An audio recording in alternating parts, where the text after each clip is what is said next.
a day in my mini vlog. It's me, Pepoy's Vlog.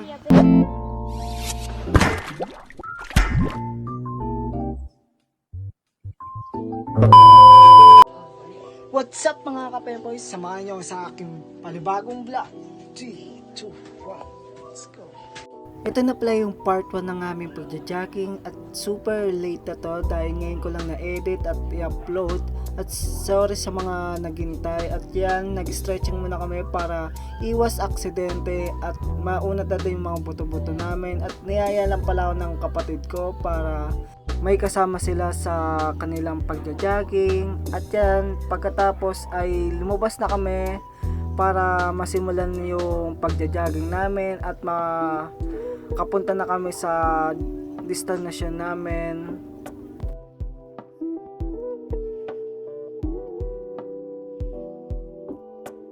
A few moments later. Hindi na pala ako nakapag-video kanina dahil super bilis ng pangyari. Paglabas namin ng Eskinita ay nag-jogging na agad kami. At nandito na pala kami sa Jollibee at nagja-jogging na kami para patuloy makapunta sa destination namin. At yan, naglalakad muna ako para iwas pagod na din at hingal. At yan, nagpatuloy na kami sa pagja-jogging at naiwan na pala ako neto ng dalawa kong kasama dahil super bilis ng jogging nila. At yan, patawid na pala ako niya ng highway at nakita ko na sila sa kabila. At yan, hinintay na pala ako nito at patuloy na sila sa kanilang pagja-jogging. At yan, nandito na pala kami sa village na tinatawag nila, ewan ko kasi tahimik dito eh. Para sa akin village to. Oo. At yan, hingal na ako at nagpatuloy na din ako para makapunta na ako sa church nila at dun na kami magpapahinga at magpatuloy sa pagja-jogging namin.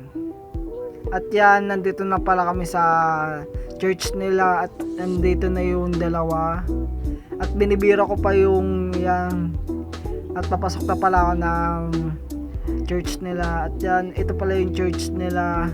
Kung gusto nyo makapunta at yan, punta na kayo.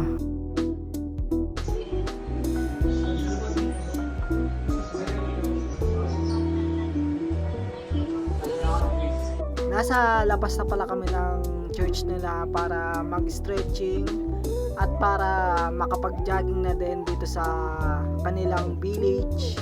Ewan ko kung village eh. Sabi village. Dahil ewan ko kasi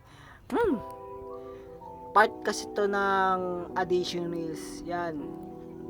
At yan, patuloy na kami sa pag-stretching namin.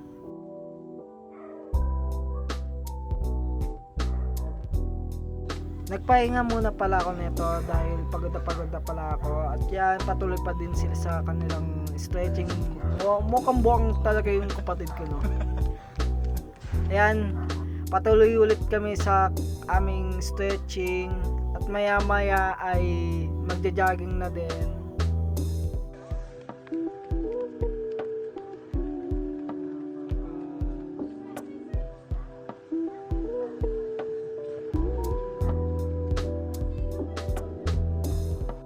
Ito pala yung last na pahinga namin at yan, maya maya ay magja-jogging na din. Ito pala yung church nila. Kung gusto nyo pumunta, punta na lang kayo. Ito pala yung kapatid ko yun.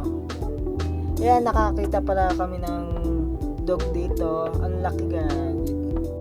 Pagkatapos namin magpahinga, ayan, naglakad muna kami para iwas tayo injured or aksidente sa daan or mangyayari sa atin. Nagja-jogging na pala kami sa mga oras na to at pangalawa pala ako sa aking kapatid at pangatlo yung aming kasama na naiwan. Ewan ko kung naglakad siya or shortcut. At ito ay patuloy na ako sa aking pagja-jogging at nandito na pala ako sa church nila.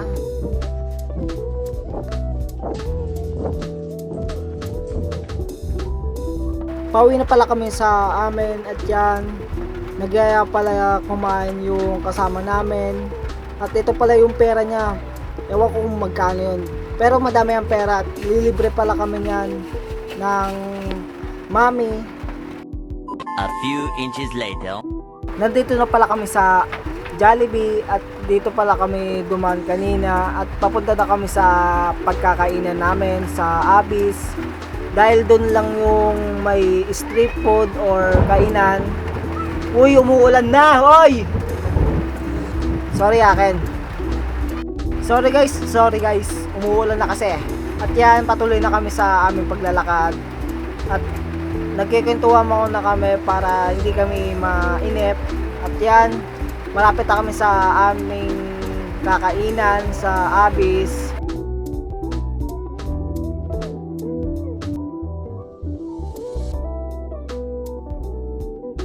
Nandito na pala kami sa pagkakainan namin at kilala pala namin ito na si Kuya Anton.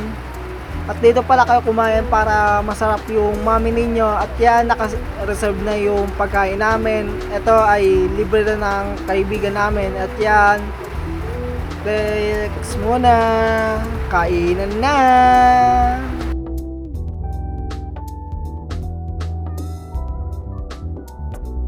Tapos na pala kami kumain at yan, nandito na pala kami sa aming lugar at papasok na kami ng Eskinita at nakita ko pala yung kaibigan ko at yan, sama ko daw siya sa aking vlog at papashoutout na din. Nandito na pala kami sa aming Eskinita at papasok na kami sa aming bahay at hanggang dito lang yung voice ko. Hanggang dito na lang. Bye! Thank you for watching. Bye!